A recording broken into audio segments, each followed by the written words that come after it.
na nating nakamtan natin ang demokrasya, pero nasa sarili tayong bayan, dami naghihirap, walang sariling lupa. Paano yung panatang makabayan ng Ayan Susmay, Ayan ng Los Vargas? Hindi, sinasabi niya siguro, nasa sarili tayong bayan, pero dami naghihirap, walang sariling lupa. Okay, so hindi pa rin malaya yan.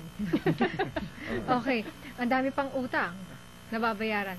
Anyway, lubog na tayo sa utang. Magkano? Hindi, meron ditong merong concern yung mga kabataan daw. Kilala ko yun.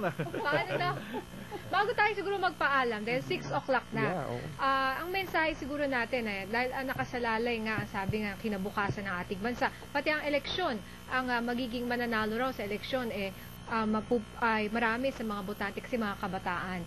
So siguro, ano po ang ating panghuling mensahe para sa mga kabataan?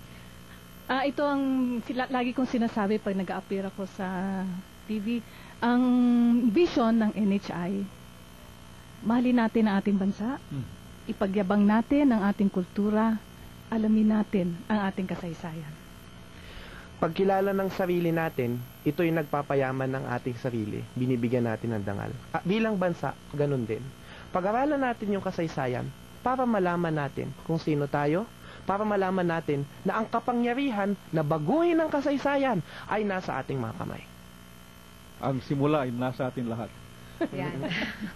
Ang umpisa po, tayo rin, we make our own history. Right. Pero wag natin hayaan na nakawin sa atin at idiktahan tayo ng iba, di ba? Okay, maraming salamat po sa ating napaka-enlightening po ng aming dami kong discussion. May natutunan mga talaga. dami hong text natin. Sila Ferdy Dugay mula pa dyan sa Bulacan, ating kasama dyan sa TV Patrol. Nakikinig po ang kanyang buong pamilya. Sa lahat po mga texters namin, marami pong salamat.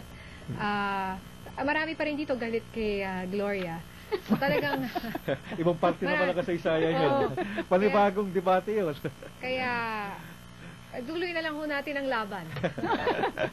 Okay, maraming salamat po kina Dr. Celestina Boncan ng National Historical Institute at ganun din kay Professor Michael Charleston Chua ng De La Salle University at Vice President ng Philippine Historical Association. Partner!